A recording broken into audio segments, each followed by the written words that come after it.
Salam, salam, outsider. Le débrief commence maintenant.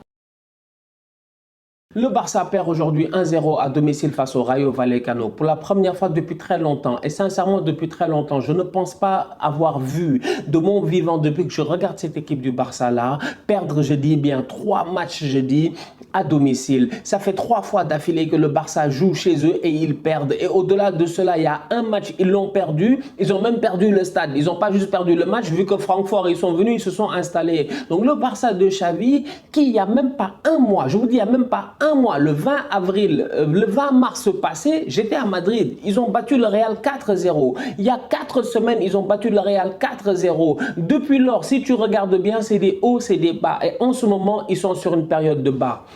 Physiquement, ça se voit que c'est compliqué. J'ai eu l'occasion de le dire. Il va falloir que Xavi, il ait un mercato et une pré-saison pour pouvoir réellement le juger. Deuxièmement, la dernière fois, dans mon dernier débrief du Barça, il y a quelque chose que j'ai dit, que je vois.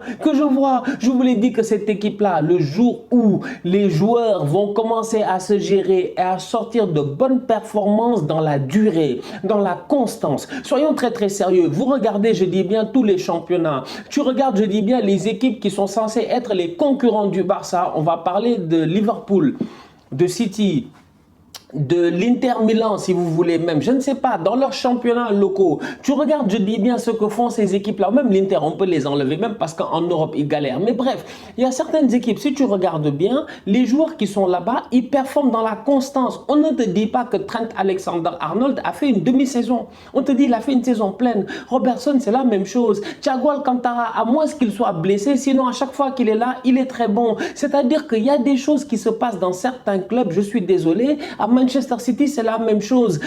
Cancelo, il est tout le temps bon. John Stones, à chaque fois qu'il joue, il est bon. C'est rare que les gars sont mauvais.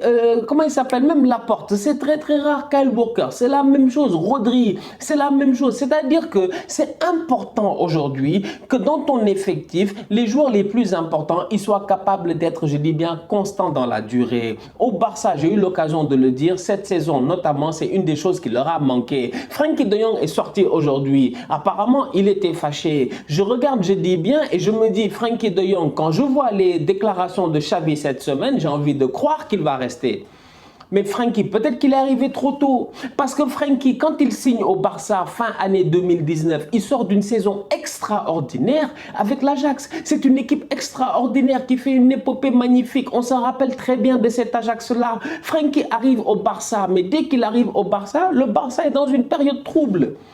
Donc Frenkie n'a jamais eu réellement, à mon humble avis, la stabilité qu'il fallait pour qu'il puisse performer. Donc cette saison, on se rend compte que Frenkie devait faire partie des boys qui portent l'équipe et que réellement, il n'est pas capable de le faire ou il n'est pas dans un environnement propice pour le faire. Je suis désolé, je suis obligé de contextualiser et de me dire qu'il est arrivé dans un Barça qui n'était pas le meilleur Barça possible.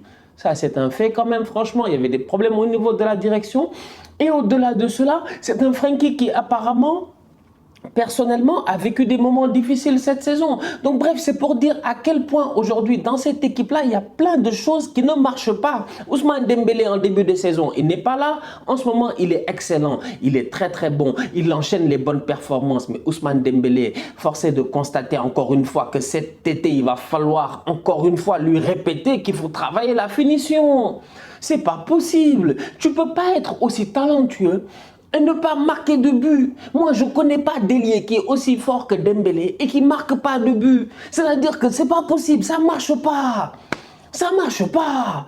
Les Salah, les Mané, les whatever, ce que tu veux, même les Rafinha en première ligue, les boys claquent des buts. C'est-à-dire que dribbler, tout ça, c'est bien beau, mais à un moment donné, la finalité d'un match de football, c'est de marquer des buts. C'est important. Certes, ces derniers temps, Dembélé a été satisfaisant au niveau des passes décisives, mais dans un match comme cela, où c'est peut-être un des seuls joueurs qui est capable de se créer des occasions et de faire la différence, autant de manque de précision, autant je dis bien de manque de finition, un pourcentage aussi faible n'est pas acceptable. Donc en fait, il y a trop de problèmes au Barça. La défaite, elle est 1-0 face au Rayo Vallecano. Si tu regardes froidement, à mon humble avis, il n'y a pas scandale. Il n'y a pas scandale. C'est-à-dire que pour moi, comme j'ai eu l'occasion de le dire, Xavi, la pomme, non pas la pomme, ça se presse pas, l'orange ou le citron, il l'a pressé au maximum. C'est-à-dire que ce que Coman avait laissé sur le comptoir, l'orange ou le citron que Coman avait laissé dans la cuisine, Xavi est venu, il l'a prise, il a dit c'est pas fini, il reste du jus et il l'a pressé au maximum. Et maintenant, ça se voit en réalité qu'il est arrivé à bout. Il est arrivé à bout, cet effectif-là a besoin, je dis bien, d'un renouvellement. Maintenant, le problème, c'est de savoir est-ce qu'ils vont tenir jusqu'à la fin de la saison. Parce que ils n'ont plus le droit à l'erreur. S'ils font les fous, ils perdent encore des matchs, les gars vont les rattraper. Les gars derrière vont vous rattraper. Et vous risquez peut-être de ne pas aller en Ligue des Champions. Donc il va falloir quand même que cet effectif-là aille chercher dans ses tripes pour essayer de se maintenir à flot, pour aller chercher l'argent, pour se qualifier en Ligue des Champions et espérer l'année prochaine redevenir compétitif. Mais il y a du travail à faire. Je parle du cas Frenkie de Jong parce que c'est un cas qui est très important en ce moment au Barça. C'est un cas qui pose problème. C'est un cas qui pose problème. Mais Frenkie de Jong, à un moment donné, si lui, personnellement, après 3 ans au Barça, il se rend compte que peut-être que voilà, ça ne s'est pas passé comme il faut et tout, peut-être que Frenkie devrait changer, vu que Ten Hag est arrivé à Manchester United et que Donny van de Beek va retourner de près de Everton. Ten Hag peut rêver, je dis bien, refaire son milieu de terrain de l'Ajax sans Sean. C'est tout. Tu mets Van de Beek, tu mets Frenkie de Jong. Peut-être que l'année prochaine, Manchester United, avec les Paul Pogba qui vont partir, qui sont en fin de contrat et tout, eh ben, ce serait une belle destination pour lui. Mais jusqu'à présent, sincèrement, à mon humble avis, c'est un enfant pétri de talent. Pour moi, Frenkie de Jong, c'est un enfant pétri de talent, mais l'environnement, la situation, le départ de Coman, tu sens qu'il y avait un lien entre Néerlandais. Bref, il y a tellement de choses qui sont passées dans la tête de ces enfants-là que... Personnellement, franchement, vous me demandez mon avis. Pour moi, Xavi, ce qu'il a réussi à faire avec cet effectif-là, c'est remarquable. Franchement, c'est remarquable. Il est deuxième du championnat. Il est peut-être en passe de se qualifier pour la Ligue des Champions si ça tient. Si ça tient. Mais la réalité, elle est là. C'est que quand on regarde l'équipe, on voit qu'ils sont nuls.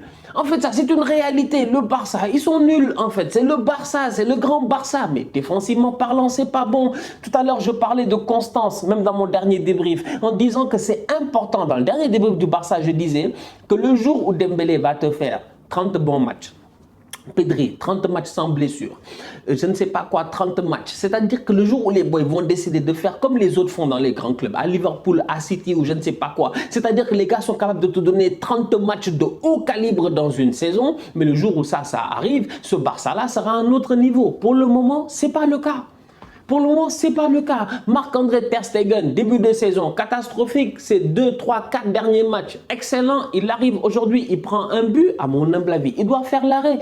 Même si l'appel est parfait, la passe est parfaite, le timing est synchronisé, la frappe, il y a un rebond. Tout ça, je suis d'accord, mais à mon humble avis, Ter Stegen doit faire l'arrêt. Donc, c'est pour dire à quel point. C'est-à-dire que, tu sais, des fois, dans la vie, moi, c'est ce que je dis à chaque fois, il faut accepter les choses telles qu'elles sont. La réalité, l'accepter te permet d'avancer. Et aujourd'hui, je pense qu'au niveau du Barça, la plupart des gens ont accepté leur statut. C'est-à-dire que le Real, tout ça là, c'est des gars qui aujourd'hui boxent à un autre niveau. Si tu regardes en Europe, tu regardes la concurrence en Europe, tu sais que tu n'es pas capable de les concurrencer.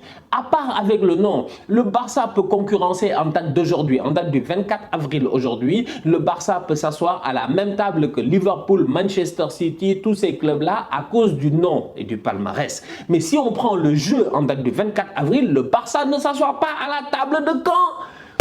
Je suis méchant. Bref, il s'assoit à la table de... Allez, vas-y, même Arsenal, ça va un peu mieux, tu vois. Je sais pas, à la table de Manchester United. Bon, bref, c'est pour dire qu'il y a quelque chose qui manque. Mais le fond, il est là. Et tant que le fond, il est là, tant que la philosophie, elle est là, il y a de quoi avoir de l'espoir. Ferran Torres était sur le terrain encore une fois aujourd'hui, il n'a rien fait, Et là revient à mon premier débrief sur Ferran Torres. Quand j'avais dit ici, je l'avais dit ici, on m'a attaqué de tous les noms, mais on m'a attaqué pour les réseaux, c'est méchant. Les réseaux, les gens sont, mais vous êtes malades ou? J'avais dit ici que Pep ne laissait pas partir des gars qui sont vraiment forts. C'était un fait. En fait, c'était juste le fond de ma pensée, dans ma réflexion, en me disant que Guardiola, franchement, si tu es très fort, il ne te laisse pas partir. Parce que Pep, c'est un égoïste du football. Pep, en fait, lui, tous les boys qui sont très forts, il en a besoin, il va les garder. C'est-à-dire qu'il va les gérer. Même si les boys ont des caractères qui, des fois, sont compliqués, il va essayer de négocier quand ils sont jeunes. On a vu ici les Phil Foden. Il va en boîte de nuit, il fait ce qu'il veut. Jack Grealish, tout ça, les boys arrivent, je dis bien, à l'entraînement le matin, ils sont sous. C'est arrivé cette saison. Mais Pep, est-ce qu'il a viré les Foden et tout ça? Il n'est pas fou parce qu'il sait que les boys sont forts. Ferran, si je l'ai dit, c'est pas un tocard. On le voit en équipe nationale, c'est pas un mauvais joueur. Mais Ferran, c'est un attaquant comme Dembélé. C'est pas possible. Voilà des boys, ils sont ailiers. On dirait ils sont allergiques au but. Mais pourquoi? Mais pourquoi? C'est incroyable. Encore une fois, Ferran Torres est sur le terrain. Malheureusement, son rendement n'est pas bon. Aubameyang, c'est des hauts, c'est des bas. Même quand son match n'est pas bon, la dernière fois, il claque son but, le Barça gagne 1-0. Aujourd'hui, son match n'est pas bon. Malheureusement, tu le cherches, tu ne le trouves pas. Il est transparent. Tu regardes les occasions de cette équipe-là et tu te rends compte que la plupart des occasions arrivent souvent soit d'un danger de Ousmane Dembélé, mais qui ne finit pas, d'un Jordi Alba qui se gère, qui monte, qui offensivement est dangereux, ou sinon de Gavi au milieu de terrain. Aujourd'hui, on peut parler d'arbitrage. Les Barcelonais peuvent se sentir, je dis bien, lésés parce qu'il y avait penalty sur Gavi. Il y avait même peut-être 2 penaltys sur Gavi. Franchement, on va être très sérieux. Peut-être c'est parce qu'il est petit, il est chétif, il a 17 ans, c'est un gamin. Donc c'est pour ça qu'on le pousse comme du n'importe quoi sur le terrain. Il tombe, les arbitres ne le respectent pas. Mais franchement, je suis désolé. Au moins sur la deuxième occasion, on peut être certain qu'il y a un penalty. Par contre, du haut de ses 17 ans, j'ai bien aimé son implication, j'ai bien aimé son envie, tu sentais que lui, il n'avait pas envie de perdre ce match-là. Il s'est donné à 200%. Malheureusement, les décisions arbitrales n'ont pas été dans son sens. Et ça, c'est quelque chose que, quand même, c'est un peu dommage parce qu'aujourd'hui, c'était quand même assez clair. C'était des pénaltys qui auraient pu être sifflés et je pense que ça n'aurait pas fait grosse polémique. Bref, tout ça pour dire que le Barça a perdu 1-0. Comme j'ai eu l'occasion de dire, il n'y a pas scandale. Ils se sont créés énormément d'occasions. C'est juste qu'offensivement parlant, il n'y a que des attaquants. Défensivement parlant, il n'y a personne. Au milieu de terrain, tu sens qu'il y a une incertitude. Frenkie n'a pas l'air d'être bien dans sa tête. Busquets, il est là, il occupe encore une place. Donc, il est intouchable. Gavi, pour 17 ans, il donne beaucoup. Pedri, il est blessé. Et Ricky, ce tocard-là, Ricky, franchement, on va être très sérieux. Si tu regardes bien, que ce soit Xavi, que ce soit Coman, n'importe quel coach qui arrive n'arrive pas à faire jouer Ricky.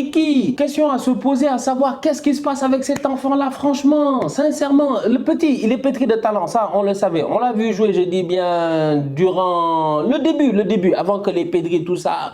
Je dis que Ricky était pertinent. Avant Pedri, ça, c'est une réalité, mais le seul problème, c'est que Pedri a su peut-être s'intégrer beaucoup mieux dans, je ne sais pas, dans les philosophies des coachs qu'il a eu. Ricky n'a pas réussi, parce que Ricky qui marchait pas sous Coman, je pensais que c'était personnel. Ricky qui aujourd'hui est sur le banc ne fait aucune rentrée alors que Nico il rentre ces derniers temps et qu'il n'est pas excellent. Donc tu te demandes pourquoi Ricky ne rentre pas. C'est peut-être parce que réellement Ricky a un problème lui aussi avec Xavi. En fait pour moi le problème finalement j'ai envie de dire c'est peut-être Ricky. C'est dommage. Bref, le Barça encore une fois, n'est pas encore prêt. Il reste 5 matchs à cette équipe de Xavi-là, 5 matchs importants, 5 matchs où il faudra aller chercher le maximum de points pour espérer se qualifier en Champions League. La qualification en Champions League n'est pas encore assurée, il va falloir que le Barça se gère. La famille, on se capte très bientôt pour un nouveau débrief. D'ici là, on continue à liker, on continue à partager, on s'abonne, on est ensemble, on reste en santé, c'est le plus important. Tous outsiders.